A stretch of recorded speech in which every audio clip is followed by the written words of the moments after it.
These days, we hear a lot about the state of democracy in Canada and around the world. How fragile it is, how it's under threat and regressing. Lock him up! Lock him up! Lock him up! Democracy is in the headlines. Those sounds you just heard are from Bloomberg and the Ottawa Citizen. Even though this concern is front and center, it feels really hard to talk about it. So a lot of us are just avoiding the topic of politics altogether. We're avoiding that uncle with those posts on Facebook. The news? You might be avoiding that too. We made this show for you and everyone you're keeping distance from, because democracy works when we all participate, when we recognize the humanity in each other and in the people who represent us in government. I'm Sabrina Dellin. Welcome to Humans of the House.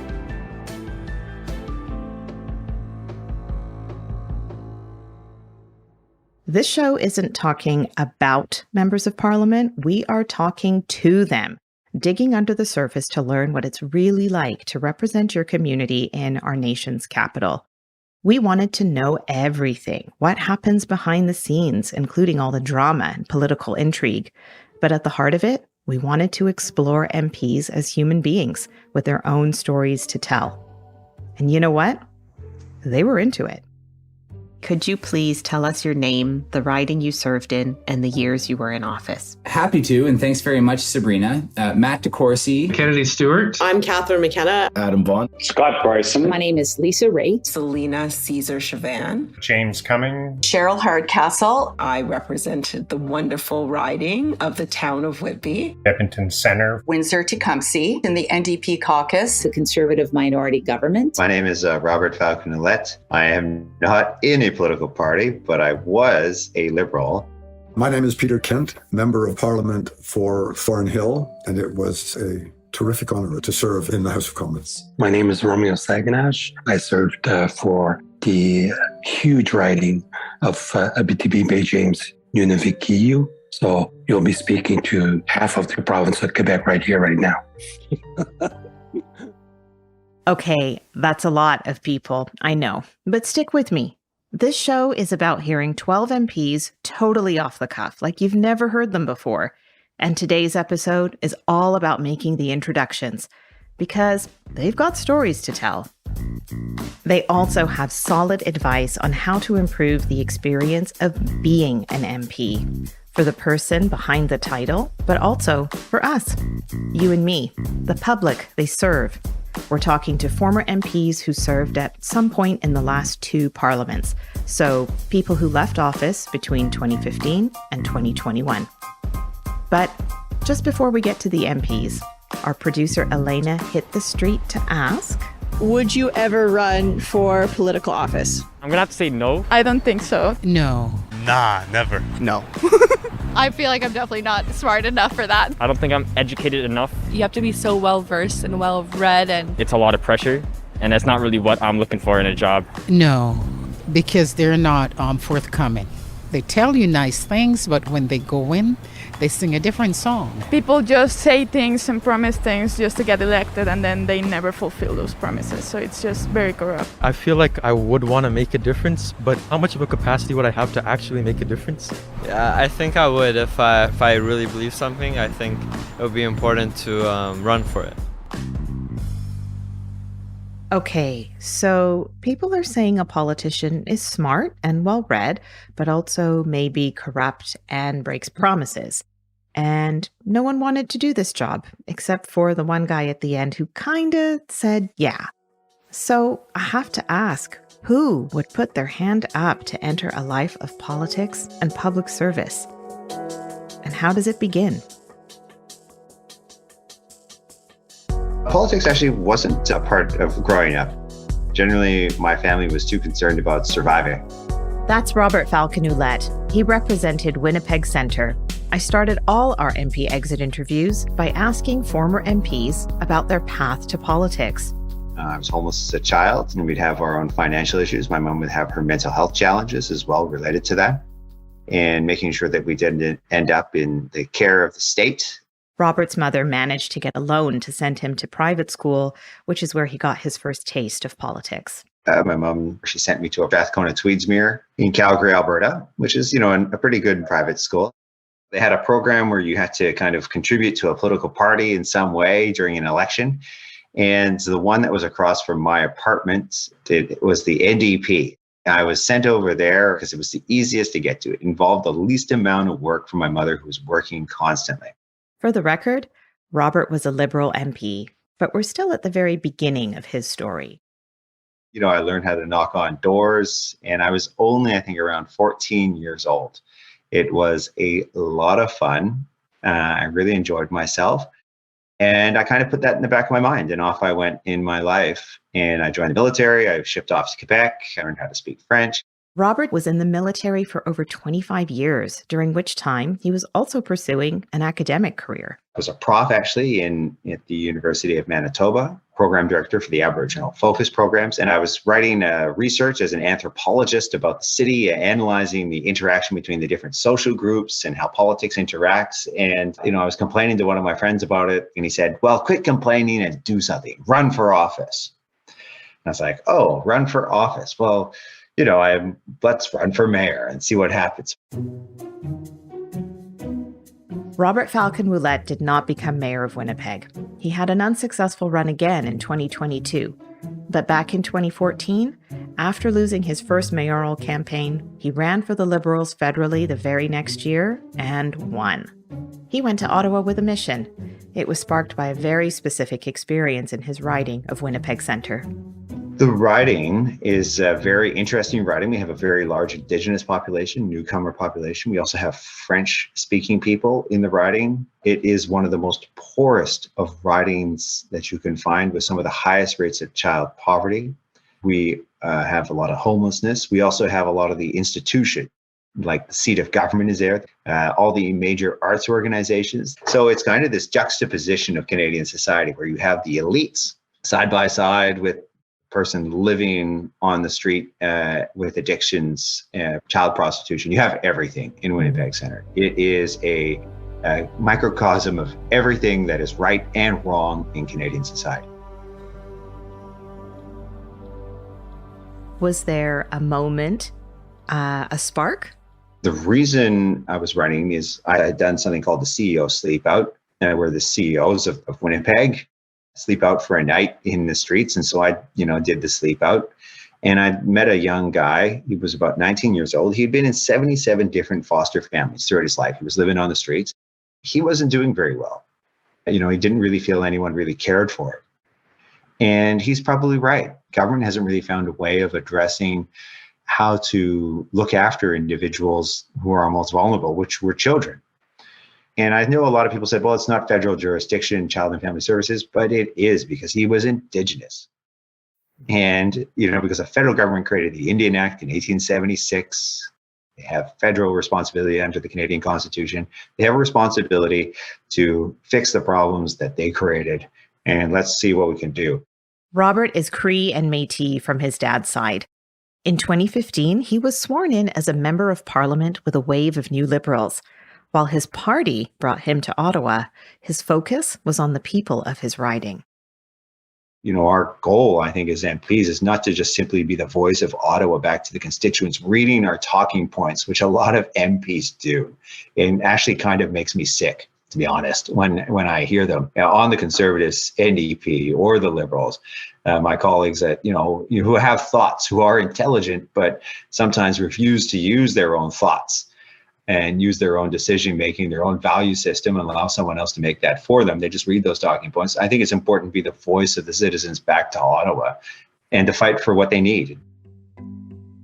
Robert's path to being an MP emerged from a combination of his very difficult start in life and exposure to politics in school.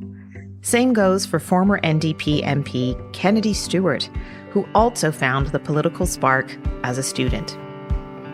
Our poli-sci professor said, oh, you can write a paper or you can go work on a provincial election campaign. That was at Acadia University in Nova Scotia. Kennedy was an MP in British Columbia, but he's from the East Coast. I grew up, I would say, fairly middle class in rural Nova Scotia.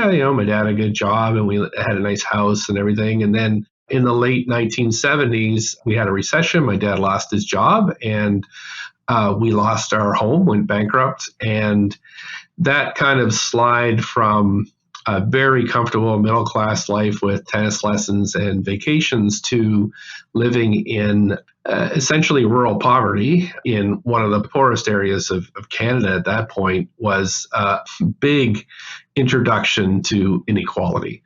And that has forever shaped me. It really was very, very hard in my family, essentially, blew my family apart. And I don't think I had really a stable housing situation until my 30s. So that one event really shaped my understanding of power, from not realizing I had some to having none. And it also drives my commitment to, as a politician, as to who I want to help. Well, before someone runs, they have to get through the nominations process. Could you tell us your nomination story? Yeah, so the first time I ran was 2004. Jack Layton was a new leader, and a friend of mine said, hey, there's a seat open for the NDP in Vancouver Centre. We've never won that before, but it might be a good experience for you. So I decided to go for it, and there was a nomination race where I was not the favorite candidate, but I ended up winning. But the nomination process is pretty difficult. Okay, wait. I just want to check in with you. Do you know what it takes to become a nominee? What does Kennedy mean by a nomination race? I want to explain this, but I'm going to need some backup here. I'm going to turn it over to our producer, Elena, with Beatrice, our research manager. Hey, Beatrice. Hey. Okay, so here's what I do know. If you want to become an MP, you need to run. But before you can run a campaign in an election, which is what all of us see, there's another process. You first need to become a nominee for a party. The Liberals, the Conservatives, the NDP, the Green Party. Can we start there, Beatrice? How important is it to be picked up by a political party? That's a great question. It's super rare to win a seat as an independent.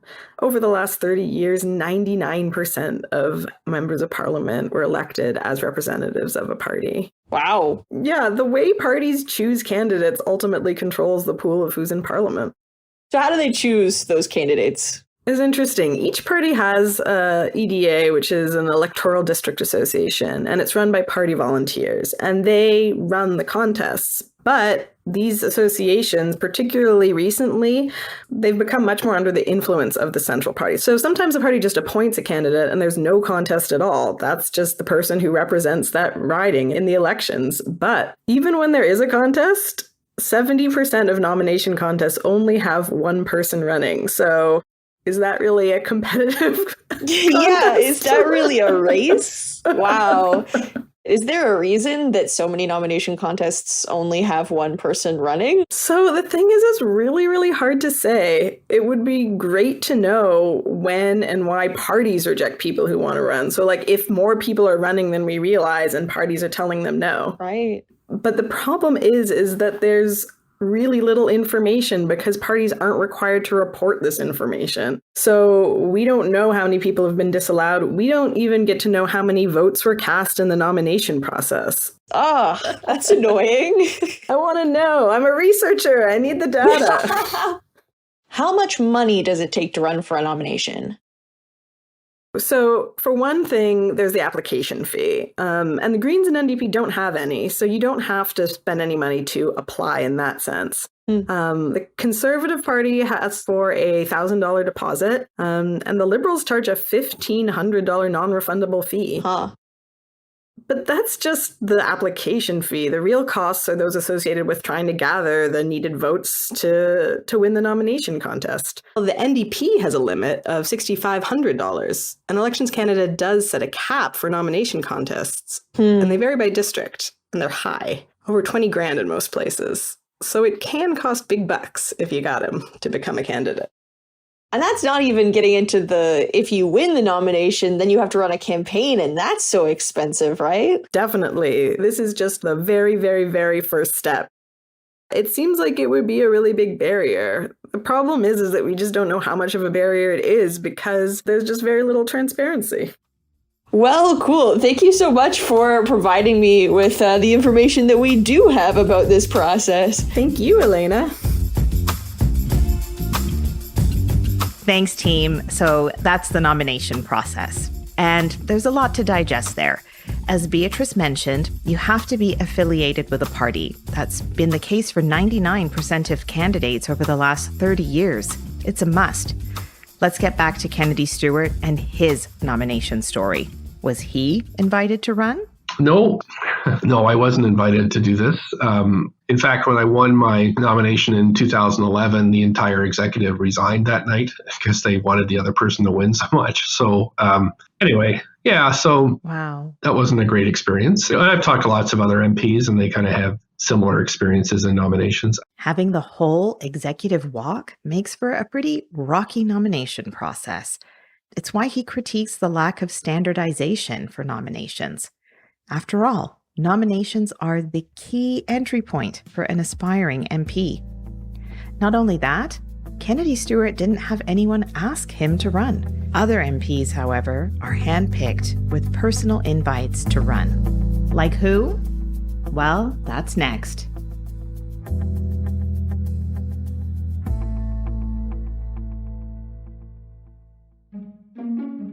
This is a mid-roll ad, so you might be expecting us to sell you a mattress or some accounting software. Well, listen, we wish you good sleep and fiscal organization, but no, we're not going to sell you anything. This minute is for us, you and me. I'm Hannah, one of the producers of this show, and we want to tell you why we made this podcast. See, the Samara Center for Democracy is on a mission to secure a resilient democracy with an engaged public and responsive institutions. What does that mean? Well, the Samara Center wants to make it easier for you to talk about Canada's democracy and participate in it. So, talk to us. Tell us why you're listening to this show. It's simple to do. I know you've got your phone in your hand right now. Post about Humans of the House and tag us on Instagram and Twitter at the Samara Center. That's at TheSamaraCentre. We know why we're doing this work. Tell us why you're listening. #Humans of the House.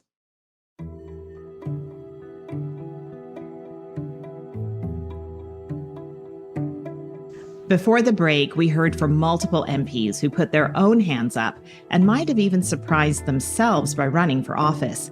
Now, let's hear from someone who was personally approached. The late Jack Layton approached me in 2005 or 2006. That's Romeo Saganash, and he's talking about Jack Layton, who led the NDPs to an influx of new MPs with the Orange Wave back in 2011. 5 or 6 years before that, Romeo was giving a speech in Saint-Jérôme, Quebec. They invited me to speak on Indigenous peoples and the Constitution and international law. Jack Layton was in the back of the room. After my speech, he came over and said, would you eventually consider the possibility? It was a long-winded question of that sort, the possibility one day to run for my party federally. I said, well, Jack, my kids are still growing up. When I'm ready, I'll give you a call. Romeo had spent decades working in legal and policy leadership roles for the Grand Council of the Cree, but this was his invitation to join federal politics, and he took his time with his decision. But once he decided he was in, things happened fast. Of 2011, he was in Toronto. And I said, I think I'm ready to go for it. And he asked me, what are you doing tomorrow? So I traveled the next day from Quebec City to Toronto, sat down with him for 3 hours. They talked about where Romeo should run. I wanted to run Quebec City because everybody knew me in Quebec City. Jack never said no, but he said, let me put it this way, Romeo. If you look at all of the global challenges that we have on this planet, the climate emergency crisis, resource development, protection of the environment, water, Indigenous peoples, and the future of our relations with Indigenous peoples. Take all these global challenges. There was one righty in this country that has all of those challenges, and it's northern Quebec. And he said, buddy, I think you should go home. So I did. Romeo won in 2011 with the Orange Wave and won again in 2015. He promised Mr. Layton 2 mandates maximum, and he stuck to that, deciding not to run again. My community has always been very proud of me throughout my career. Whatever I chose to do, they supported me. But also, I must say that Abitibi-Baie James-Nunavik-Eeyou is perhaps one of the most difficult ridings to represent in House of Commons, because there are 3 different Indigenous nations in the riding, the 2 Algonquin communities, 9 Cree communities, 14 Inuit communities, and all of the non-Indigenous communities in the riding depend on resource development. So you can easily imagine how difficult sometimes issues were where the Indigenous were opposed to a certain development project that was supported by the non-Indigenous in the community. So when you have a legal background, it's easier, of course, because you can explain the rights that are involved. Romeo benefited from his training as a lawyer while in the House of Commons. This training also served Lisa Raitt. She was courted by several parties. Can you tell me about your life before you moved into politics? What were you doing? I was the CEO of the Toronto Port Authority, and my job by its nature was political. It always had that element to it where I'd find myself at opposition with the government or with the board at the time. At first, it was a Liberal government under Jean Chrétien and Paul Martin, and I was asked and invited to go up and have lunch with a senator. And I think the assumption was that I was Liberal and that I would eventually run for them one day. And I remember it was just after an election where they won every seat in Ontario pretty much, but they really didn't win anything in Nova Scotia, in the place that I was born. So I said to him, look, I understand you have a majority government. That's great. But, what's the plan for getting the votes back in Atlantic Canada? And his response was, we don't care about them. If I can win 99 ridings in Ontario, what do I need the East Coast for?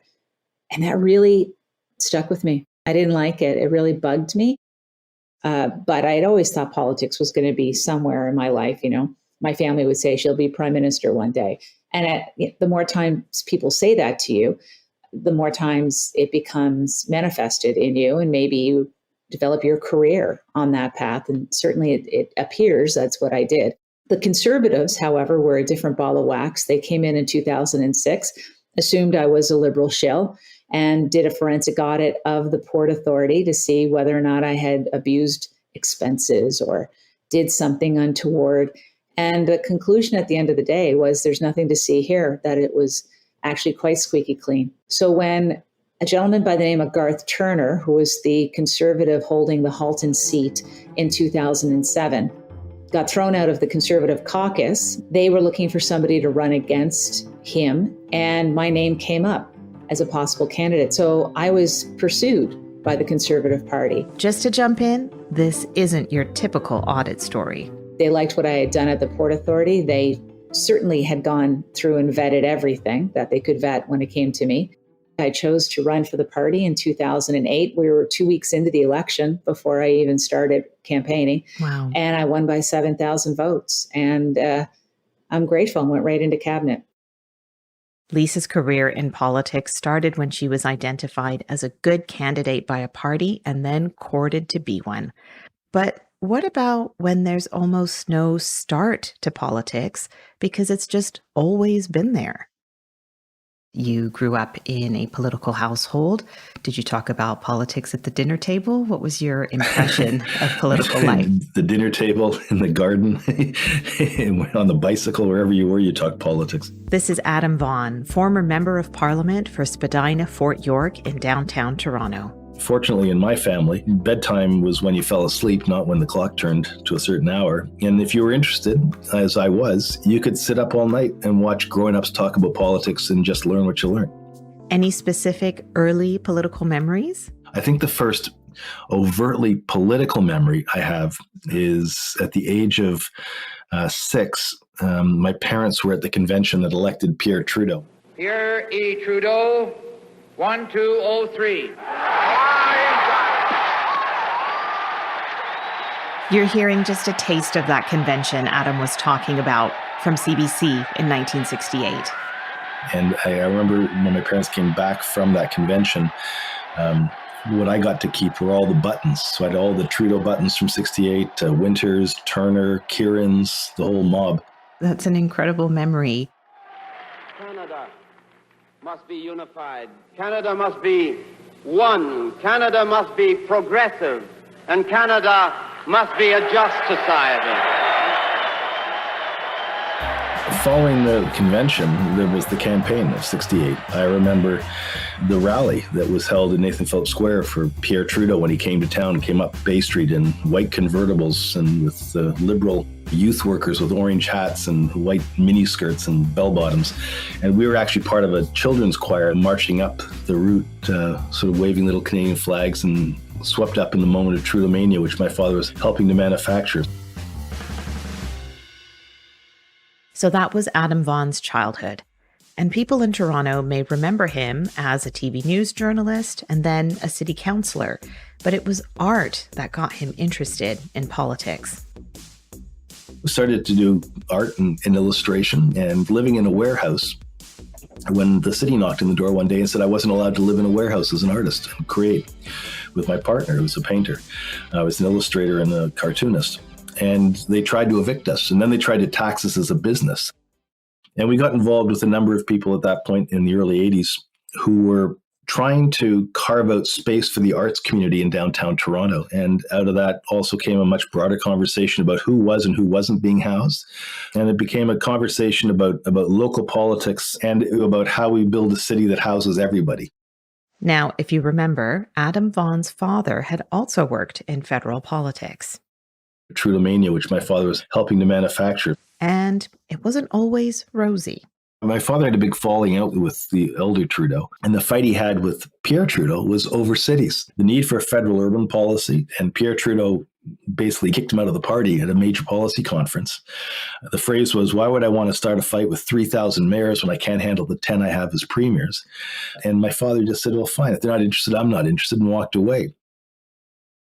And the first time I met Justin, I sort of said, I got a score to settle with you. That would be Liberal leader and soon-to-be Prime Minister Justin Trudeau. My father was right and your father was wrong, and you still don't have a national urban strategy, and you need to get one. That's right. My dad versus your dad. And now I'm challenging you. And that was my first conversation with him. And I was walking down King Street, and there was Justin walking down the street with Jerry Butts. Jerry Butts was a close advisor to Justin Trudeau. And I said, listen, I got a proposition for you. I want to talk to you about cities. I want to show you where your policies are. You don't have a strategy. You don't have a policy. You're building your platform right now. Let us help you build it. Let me connect you to the people that will help you get that done. And I said, oh, yeah, thanks very much. Thanks very much. And they went away and they went off to Vancouver. And Gregor Robertson, the mayor of Vancouver, had exactly the same conversation because we were working together on this. Justin apparently said to the mayor of Vancouver, why do I need to talk about cities? The only people who talk about cities are municipal politicians. And the chief of staff for Gregor basically said, that's because nobody in Toronto is talking about it. If you want to have the conversation nationally, you have to have somebody leading that conversation in Toronto because that's where all the major media is. And Justin said, so who do I get in Toronto? And they said, you should talk to a guy called Adam Vaughan. And Justin said, isn't that a guy that keeps stopping me on the street and giving me crap all the time? And Mike said, yeah, that sounds like Adam. And I got a call a week later saying, do you want to run? So that's where Adam Vaughan's story of life in Ottawa starts. But as you can hear, politics was always there in his family environment at home. This is the case for others too. My grandmother had been the president of the Women's Association of the Provincial Liberal Association. Matt DeCourcy, former MP for Fredericton, also had politics in his family. My aunts had worked closely with Frank McKenna. Frank McKenna was the former premier of New Brunswick in the late 80s and to the late 90s when Matt DeCourcy was still a kid. Coming out of university, Matt knew exactly what he wanted to do. In 2005, I went to Ottawa and spent 2 years there working on the Hill as an assistant and really developing a keen flavor for politics and for the life of a politician. And I think from from that point on, I kind of plotted a lot of things I did in that 10 to 15 year period with the view to one day hoping to get into politics. Politics wasn't just a far-off thing that happened in Ottawa. The De Courcy family talked politics at home in New Brunswick. April 2nd, 2014, I went to my parents' place, the kitchen counter, which became a very important part of my time in politics. And on that day, my folks said to me, look, we've listened to you hum and haw about this long enough. If you want to do it, now's the time to do it. But you got to start today. We're all in. But if you jump, my dad said, your first call is to Dan. That would be Dan Laguerre, a campaign manager. So we sat down a few days later and I explained to him how I was ready to change the world. And the first thing he said to me is, look, I don't care how you think you're going to change the world. You need to win a nomination first. So how many people can you get to a nomination? And that really set some of the expectations for me. You can't make change if you can't be successful in winning. And winning at its very base level is a numbers game in politics. Can you get more people to come out and support you than the other person? Matt did win the nomination. It's still probably one of the most significant victories that I've had in this sphere is winning a nomination, because it's a very tough battle. Matt's family knew who to call for a winning strategy to get the numbers that he needed. It's never been lost on me, the impact of family in this. I was probably able to pull out on the day of the nomination, maybe 50 to 60% of the people who were my friends, my peers, the people I had gone to sign up. My parents pulled 99% of their people, right? People showed up for them. Matt sees his family's political knowledge as one of several advantages for him. I had the advantage of having experienced Parliament Hill before as a young assistant. That place was established by the fathers of Confederation, right? I was a guy, I'm white, I was still young, but approaching middle age, not a lawyer. So, that, not exactly the same, not, with the big gray beards and the gray hair. Didn't come from an elite family, but came from a very comfortable middle-class family, right? With all the support in the world, and had been exposed to politics and encouraged towards it. I had every advantage going into that place. And I'm still proud of how I navigated it, but I know you're going to speak to a number of other former colleagues who had vastly different experiences. We are, and we're very interested in your consciousness of your privilege. Let me say, I think if you spoke to 2014, 2015, 2016 Matt De Courcy, I might not have been as recognizant of all of those dynamics. Kind of understanding the privilege that I had in that place was a work in progress and continues to be a work in progress today.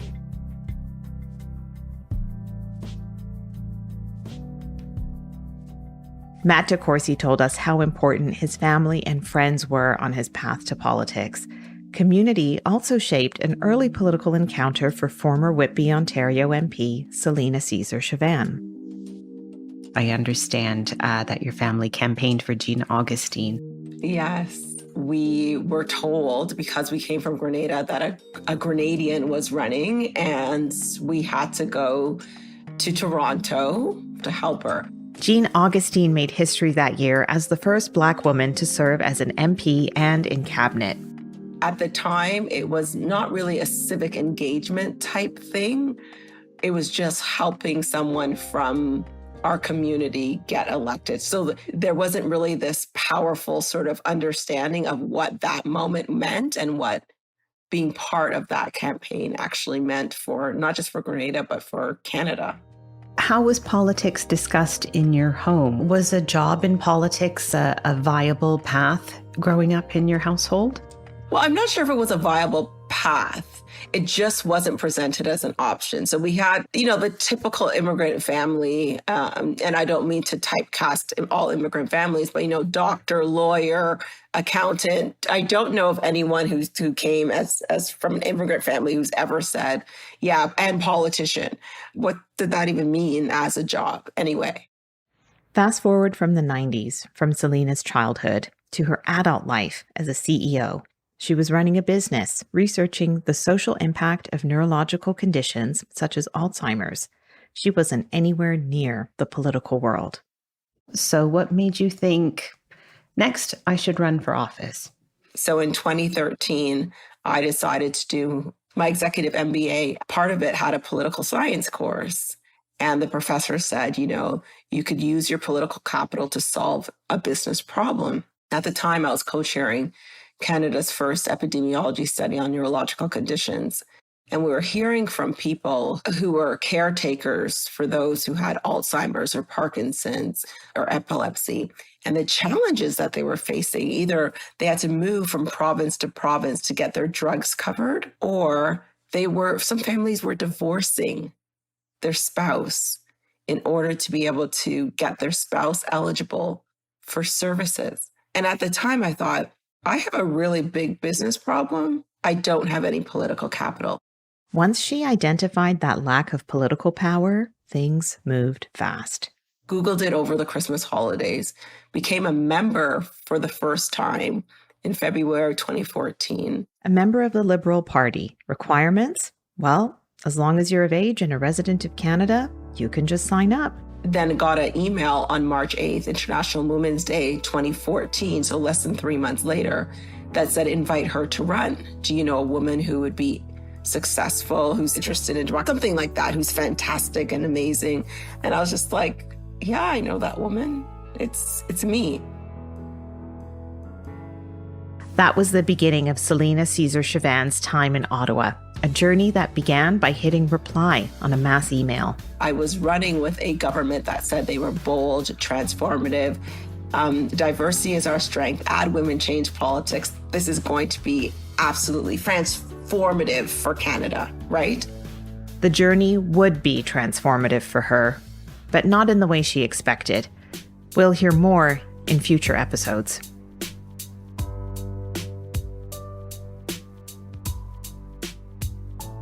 So, let's recap the path to politics. Some of the MPs were courted, others made their own way in. Some had their sights set on federal politics at an early age, and others approached it as a second, or third, or fourth career.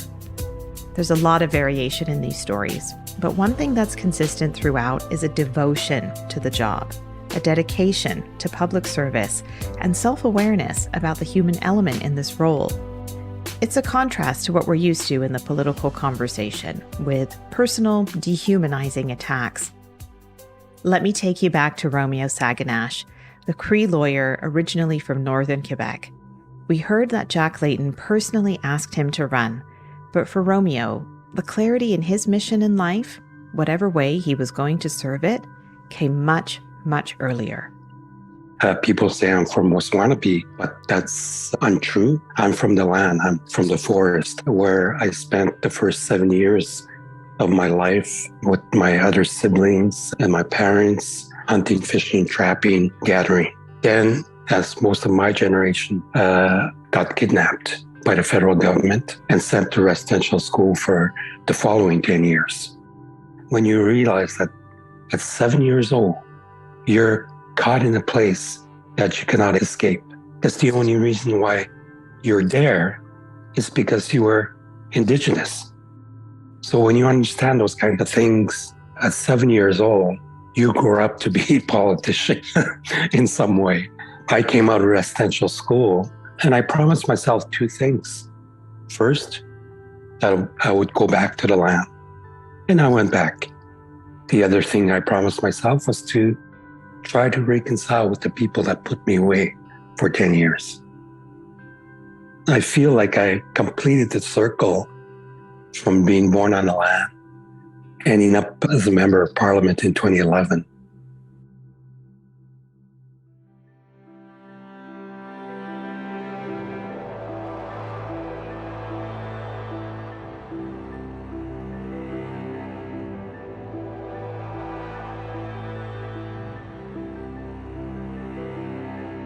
Now that we know about their path to politics, what happens to MPs in their early days on the job?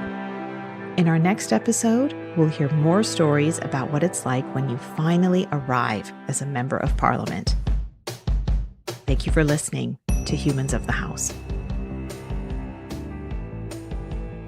Big thanks to all the former MPs, and thank you for listening to Humans of the House. This podcast is produced by Media Girlfriends for the Samara Center for Democracy. I'm Sabrina Dellin, Executive Director of the Samara Center. Executive producers of this podcast are Hannah Sung and Garvia Bailey. Associate producer is Elena Hudgens-Lyle. Research is by manager Dr. Beatrice Wayne and coordinator Vijay Kumar at the Samara Center. And our sound engineer is Gabby Clark. Theme music was composed by Project Whatever. A special thanks goes to the Canadian Association of Former Parliamentarians, Charlie Feldman, Bill Young, Michael McMillan, Ruth Ostrower, Jennifer Gianblanco, and Nanaba Duncan. This episode included clips from Bloomberg, the Ottawa Citizen, and CBC. We are also grateful for funding from Heritage Canada and Rosamond Ivy. The Samara Center for Democracy is a nonpartisan registered charity. Our mission is to realize a resilient democracy with an engaged public and responsive institutions. To support our work, visit samaracenter.ca and click Donate. This podcast is part of the MP Exit Interview Project. To learn more about this work and other research, visit our website and follow us on Twitter and Instagram at the Samara Center. If you, like us, care about the human side of politics, help spread the word about our show. Rate and review us on Apple Podcasts. You'd be surprised how much it helps. Tell your friends, and if you teach, share the show with your class. Thank you for listening.